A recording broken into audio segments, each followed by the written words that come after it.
Boa tarde a todos. De Valéria para Valéria, né? E, coincidentemente, eu também tenho Souza no sobrenome. Bem,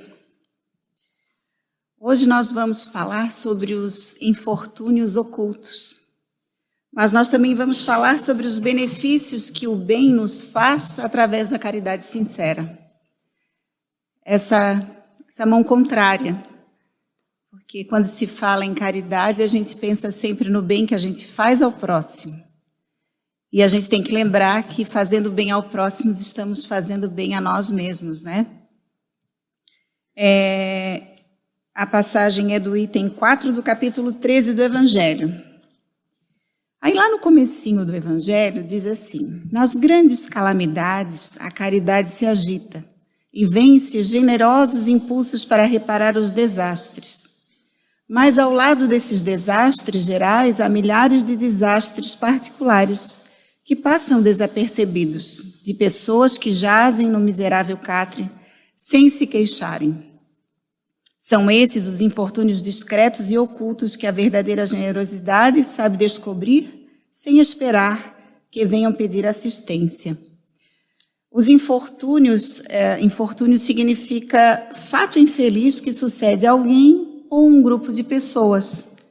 E se ele é oculto, é porque a pessoa traz consigo, onde ninguém, muitas das vezes, né, não percebe que a pessoa está passando por aquela dificuldade.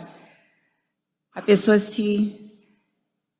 fica no seu cantinho, sentindo a sua dor, mas às vezes é necessário que a gente olhe nos olhos, porque aqueles a quem a gente conhece, a gente olha nos olhos e percebe que tem algo que está estranho. Percebe, às vezes, um olhar de tristeza, às vezes a pessoa foge o olhar, não quer olhar para a gente porque não quer que a gente perceba. Então é interessante que a gente preste atenção naqueles que estão ao nosso entorno. Uma pessoa que a gente não tem o hábito de convivência é mais difícil da gente perceber, a não ser que esteja estampado realmente um ar de tristeza. Mas se não, a gente, quando tem o convívio, aí sim, a gente consegue enxergar isso que ela traz lá no íntimo. E diante da situação que a gente vive hoje com a pandemia, muitos estão passando por essas dificuldades. E a gente vê que existe um movimento das pessoas em prol do outro para ajudar, para auxiliar. A gente vê essa movimentação. Todas as vezes que acontecem calamidades grandes na Terra, os povos eles se reúnem, eles juntam mantimentos, roupas, né, naquilo que for necessário para auxiliar. Isso é natural do ser humano. E aí, quando a gente vê assim que está faltando tanta coisa, mas muitos já vivem esse sentimento de amor ao próximo, né? E o exemplo, ele é o melhor método de se ensinar, porque é nas pegadas de Jesus que a gente caminha até hoje. E ele não escreveu nenhum livro, não tem nada relatado por ele, escrito pelas suas mãos. O que ficou registrado foi pelas suas atitudes, porque tudo o que ele fez foi tão concreto, foi tão sério, foi tão cheio de amor, que permaneceu. A gente até acha estranho, né? Um período em que nós não tínhamos os meios de comunicação que temos hoje, em que uma mentira hoje chega ao outro lado do mundo com a maior rapidez, né? E uma verdade tão grande como foi Jesus para a gente aqui na Terra, permanecer num período em que não existiam esses meios de comunicação é surpreendente. Mas a gente sabe que é assim, que aquilo, tudo que vem de Deus é permanente, não se modifica. Por isso que veio vindo, né? Uma mentira, ela é modificada ali na frente, porque a gente descobre. Mas a verdade ela é permanente, porque ela é o que é. Lá no Evangelho, conta a historinha de uma senhora que sobe o morro, vai numa casa muito simples, acompanhada da filha. Ela traz um carro que ela deixa um pouquinho afastado, cheio de mantimentos, cheio de coisas para levar para essa família. E o Evangelho ele deixa bem claro que essa família ela não é profissional da mendicância, quer dizer, eles não vivem pedindo, eles estão passando por uma dificuldade, e a dificuldade está lá dentro daquele lar, aquele infortúnio oculto que aos olhos de quem passa na rua não enxerga. E essa senhora, nobre pelas atitudes, ela chega modestamente vestida, e quando ela chega na porta, ela acalma aqueles corações. Porque quando nós temos a necessidade material, quando nós temos a fome ou o frio, é muito difícil da gente conseguir prestar atenção em alguém que queira nos dizer algo que nos faça melhorar ou nos faça crescer. É muito difícil, porque a dificuldade da fome, do frio, é extremamente dolorida. E aí, quando alguém chega numa casa assim, o primeiro pensamento é a calma.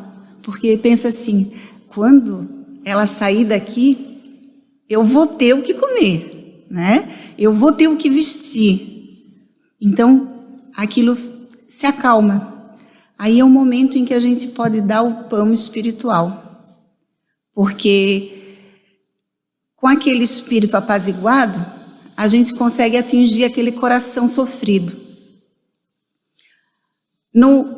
Na passagem do Evangelho, a filha se propõe à mãe de querer ajudar. E ela diz assim, não, mas tu podes até me auxiliar aqui hoje, mas tu precisas dar algo de ti. Tu vais fazer, vai lá costurar alguma coisa, vai fazer uma roupinha, porque aí tu vais estar dando algo de ti. Não que a ajuda dela não fosse importante, porque muitas vezes nós fazemos aqui dentro do Centro Espírita isso. A gente repassa as coisas, né? A gente recebe as doações vêm para dentro da nossa casa e a gente repassa. Ela tem valor? Ela tem valor. Ela tem valor quando a gente chega para entregar e a gente olha nos olhos. E a gente diz uma palavra amiga. E a gente enxerga, às vezes, essa dor que vem lá dentro do coração. Tem valor também. Todo ato em prol do outro, que tenha uma movimentação nossa de sentimento, ela tem valor. Mas ali ela está ensinando a filha a ser também caridosa, porque esse exercício é o tempo que traz. A princípio, a gente entrega, né? A gente doa alguma coisa e a gente entrega aquilo nas mãos do outro.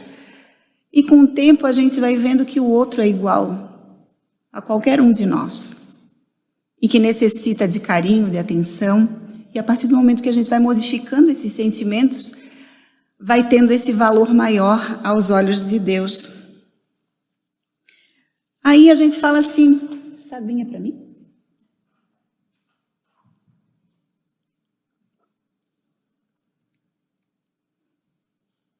Encerrou ali?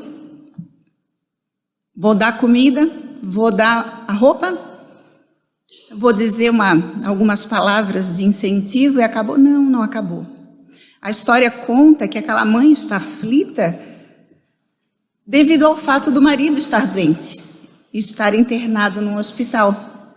Mas ela não tem condições de ir até esse hospital, ir lá, olhar como é que está o marido, porque ela tem filhos pequenos. E quantas pessoas passaram por isso durante a pandemia e às vezes até passamos obrigados porque éramos proibidos de estar no hospital. Quantos infortúnios ocultos foram vivenciados na Terra? Aí ela diz assim, não te preocupa, eu vou no hospital olhar ele por ti, eu vou lá ver se ele precisa de alguma coisa. Aí vocês pensem, o coração dessa mãe, como é que ficou? Diante disso, ela está alimentando aqueles filhos que devido à doença do marido, naquele momento estavam sem comida, porque muitas pessoas vivem assim, né? Ganha no almoço a janta da noite, né? Vivenciam o dia a dia para se manter. E ela acalmou, de fato, aquele coração e aquela família, porque ela deu o amparo total. Que Jesus dizia, se puderes caminhar 10 passos com alguém, caminha mais 1000, mas quantos forem necessários.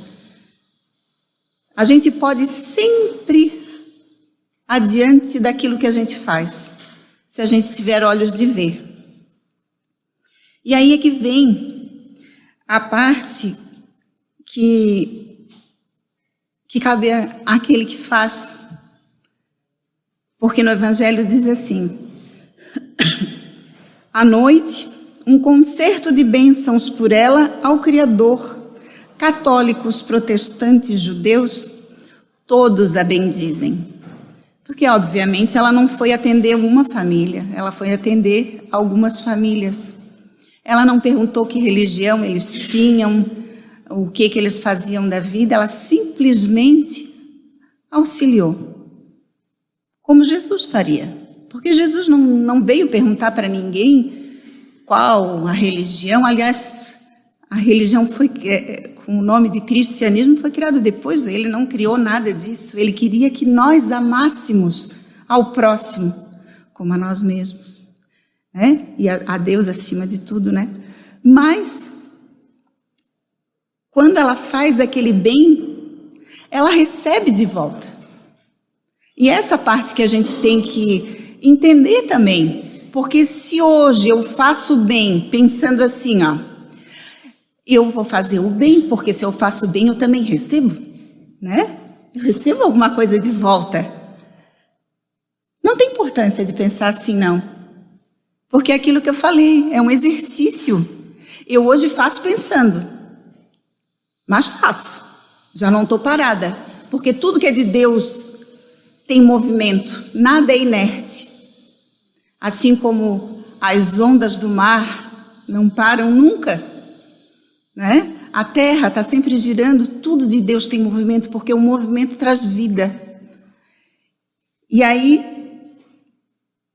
quando ela chega e abraça essa família, ou essas famílias, ela começa a receber de volta todo o bem que ela fez.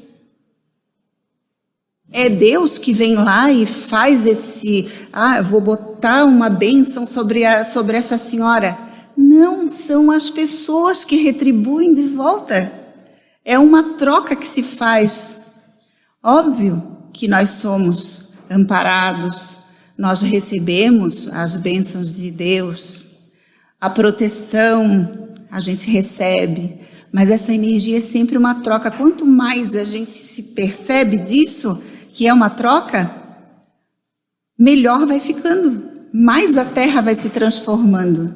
E a partir do momento que a gente vai fazendo, é como dirigir um carro. A gente no começo a gente pensa, né? A gente pensa até que não vai dar conta. Hoje em dia está mais fácil, tem carro automático. Já sou mais velhinha, eu sou do tempo que tinha que passar as marchas todas. Então vou dizer, meu Deus, embreagem, passa a primeira, solta, sabe aquilo tudo? É muita informação ao mesmo tempo. Mas com o passar dos anos, a gente vai criando experiência e a gente vai, às vezes, de um lugar a outro e pensa assim, meu Deus, eu fui daqui a ali e nem vi. Às vezes a gente nem vê o que está na rua. E a gente não lembra que tem que fazer aqueles movimentos. Assim é o movimento da caridade.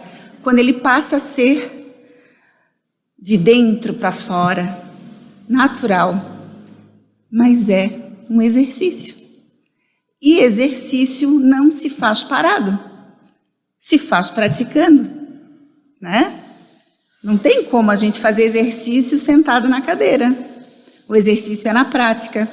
E com o tempo a gente vai sim, vai abrangendo esse sentimento de amor que a gente tem dentro da gente. E às vezes a gente chega perto de uma pessoa que a gente sabe que tem tem atitudes nobres e a gente chega perto daquela pessoa e sente aquela energia boa. Isso é o efeito daquilo que se faz, tanto daquilo que a pessoa recebe como aquilo que ela própria está gerando, né? E assim a gente vai caminhando para essa mudança nossa, não só íntima, como a mudança que a gente contribui com a terra, porque a gente se torna exemplo, assim como Jesus. Não é falando para o outro que a gente vai fazer com que ele se modifique.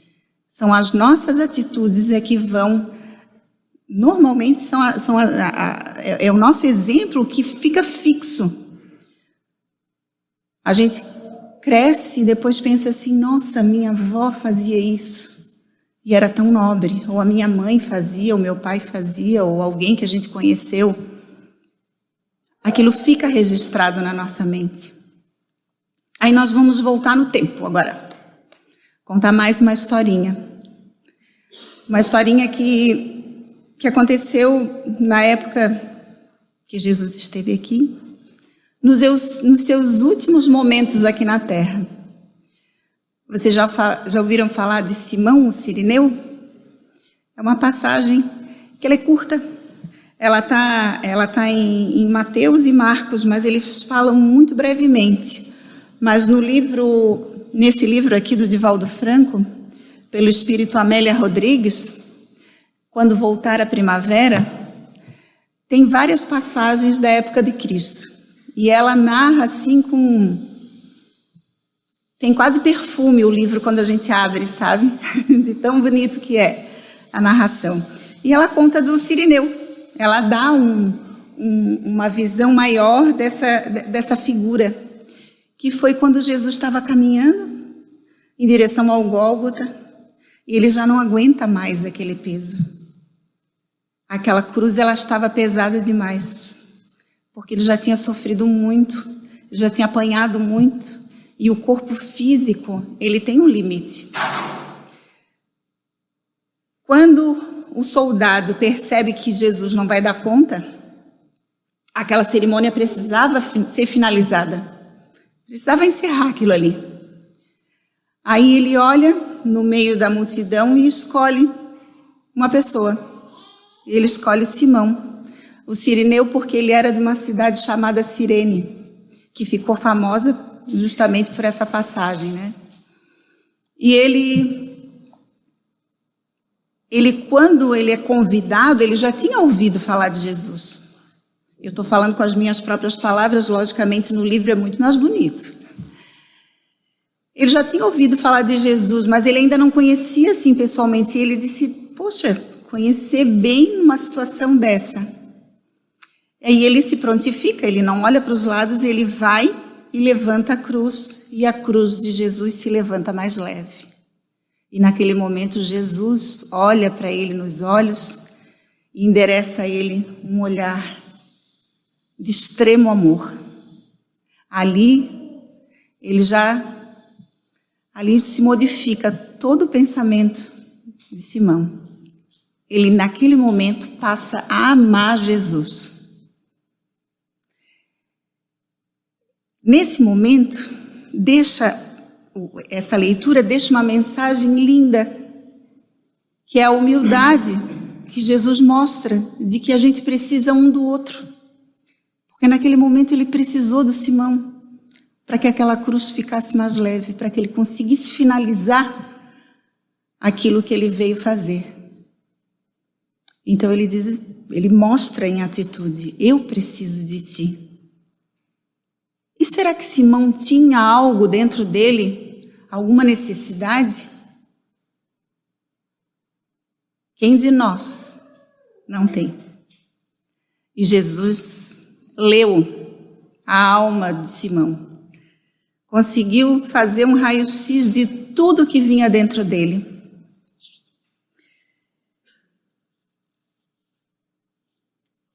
Ele, no momento que ele foi escolhido, no livro disse assim, dar-lhe a vida se necessário. Tal era o magnetismo, essa energia que eu estou falando para vocês, que o bem faz com que a gente vá desenvolvendo na gente.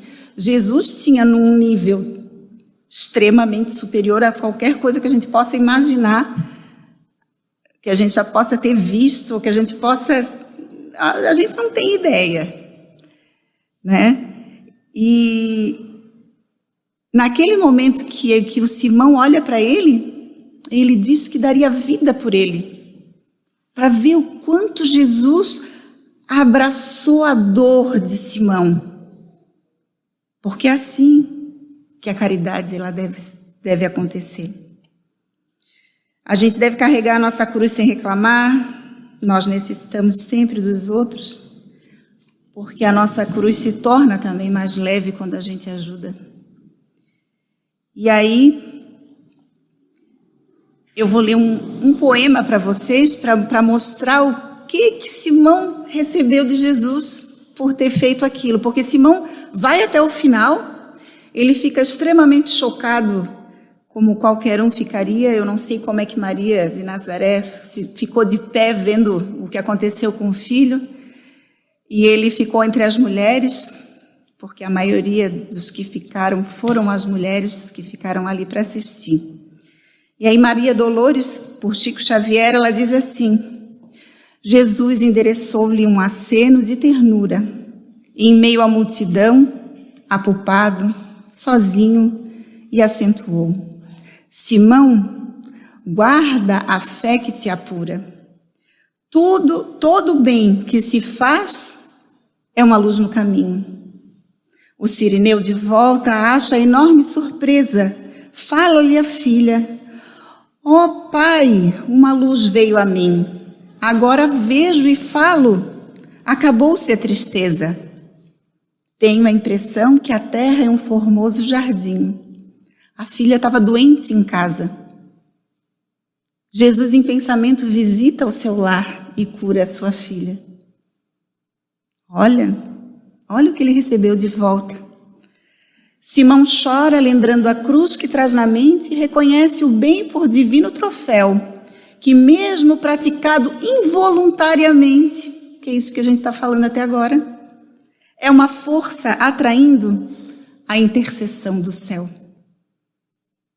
Tudo que se faz de bom, se recebe de bom de volta.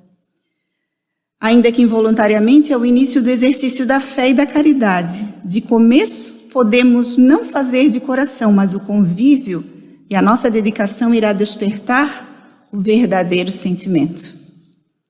É o tempo, é a experiência que faz isso. O bem que se faz ilumina sempre o nosso amanhã. E Jesus conta conosco na tarefa de servir e de amar. Todo o perfume do bem que fazemos ao próximo sempre fica um pouquinho em nossas mãos. Jesus intercede por nós, bem como todos aqueles que tocamos com atos de amor. Sempre vamos receber de volta. Vão existir os ingratos na nossa vida? Vão. Vão existir aqueles que não reconhecem o bem que fazemos? Vai existir. Mas tudo aquilo que a gente faz de bom nos engrandece. E de uma forma ou de outra, a vida dá voltas que esse bem retorna. Não às vezes pela mão daquele que a gente ajudou, mas por um outro, ou de outra forma. Maria de Nazaré diz que as dores da terra são as alegrias do céu. Uma hora a gente colhe. Divaldo perguntou para o Bezerra o que mais emocionou ele no retorno à espiritualidade. E aí ele conta que foi quando ele foi chamado por Celina, a mensageira de Maria Santíssima. Ele acordou na espiritualidade e a Celina chega para ele e diz assim: seja bem-vindo, você já está de volta. Aí ele diz assim: nossa, que burburinho é esse lá na rua? Aí ela diz assim: vamos ali olhar. Aí ele abre. Eu sempre, aí é por minha conta, tá? Porque quando eu li essa história eu imaginei uma janela bem grande, assim, aquela janela bem bonita. Essas janelas como lá na frente, que tem esse arco redondo. Aí ele abriu a janela, ele olhou e tinha uma multidão de gente gritando por ele: Bezerra, seja bem-vindo. Aí ele disse assim: meu Deus, quem são esses? São todos aqueles que tu ajudasse na terra. e que hoje vieram te esperar para te saudar. Todo bem, em algum momento, ele retorna para a gente. E aí, para a gente finalizar, eu vou ler uma mensagem de Emmanuel. Que Emmanuel, ele é bom para finalizar a conversa da gente. Ele é bem certeiro. Mas é para a gente ficar alerta, né? O mundo, olhem, isso já foi escrito já há um tempo, mas olhem como está atual. O mundo ainda é uma Jerusalém enorme, congregando criaturas dos mais variados matizes para mais se te aproximas do Evangelho, com sinceridade e fervor, colocam-te a cruz sobre o coração. Toda vez que a gente sai daquela história que a mamãe da gente diz assim, eu quero ir em tal lugar, mas tu não vai. Mas tu não vai por quê? Porque todo mundo vai, mas tu não é todo mundo. Sabe? A gente deixa de ser todo mundo, deixa de ser igual a todo mundo e a gente passa a ter notoriedade. Porque aquele que não quer que Jesus resplandeça, ele ataca a quem carrega a cruz como estandarte, não como a cruz de sofrimento, mas mostrando a cruz em forma de amor a Jesus, como símbolo, talvez. Mas é nesse momento que a gente se torna um pouquinho de luz e a gente atrai. Daí em diante serás compelido às maiores demonstrações de renúncia. Raros te observarão o cansaço e a angústia. E não obstante a tua condição de servidor, com os mesmos problemas dos outros, exigir-te-ão espetáculos de humildade e resistência, heroísmo e lealdade ao bem. Porque aquele que se diz acreditar em Jesus, aquele que ainda está cambaleante, ele exige que a gente seja perfeito, e a gente não é ainda. A gente tá carregando essa bandeira, mas a gente ainda é cheio de defeitos, cheio de problema, que a gente precisa vencer os nossos próprios problemas, aqueles que vão lá dentro do nosso coração. E aí exigem como se fôssemos diferentes, e não somos. Sofre e trabalha, de olhos voltados para a divina luz. Do alto descerão para o teu espírito as torrentes invisíveis das fontes celestes e vencerás com valorosidade. É a proteção, né? É a gente exercitando o bem e Jesus mandando seus trabalhadores para que a gente consiga, se a gente cai, a gente tem alguém para levantar, né? Por enquanto, a cruz ainda é o sinal dos aprendizes fiéis. Se não tens contigo as marcas do testemunho pela responsabilidade, pelo trabalho, pelo sacrifício ou pelo aprimoramento íntimo, é possível que ames profundamente o Mestre, mas é quase certo que ainda não te colocaste junto dele na jornada redentora. É a questão do movimento.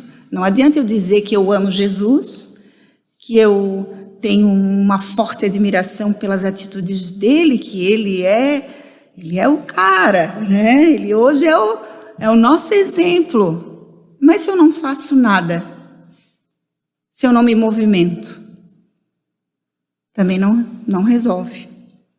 Abençoemos, pois, a nossa cruz e sigamo-lo destemerosos, buscando a vitória do amor e a ressurreição eterna. Isso é do Emmanuel. E com essas palavras, a gente sabe que qualquer hora dessa, a gente vai abrir os olhos, aí a gente vai olhar e vai ver uma estrada assim, na nossa frente, a gente vai dizer assim, ué, onde é que eu estou? E aí lá no finalzinho da estrada, a gente vai ver uma figura linda, resplandecente, com os braços abertos, mas não crucificado, com os braços abertos para receber a gente e nos abraçar e nos colocar num abraço apertado e no carinho que cada um de nós merece sim. Não é agora, mas a gente vai alcançar. Por enquanto, Ele abraça e a gente não percebe, porque ainda não temos olhos de ver. Mas um dia a gente vai enxergar esse Jesus assim, de braço aberto, esperando por cada um de nós. Queridos, muito obrigada pela atenção de todos. Que Jesus permaneça no nosso pensamento assim firme e forte e que a gente se movimente mais em prol disso tudo que a gente necessita para a nossa melhora do nosso planeta. Uma boa tarde.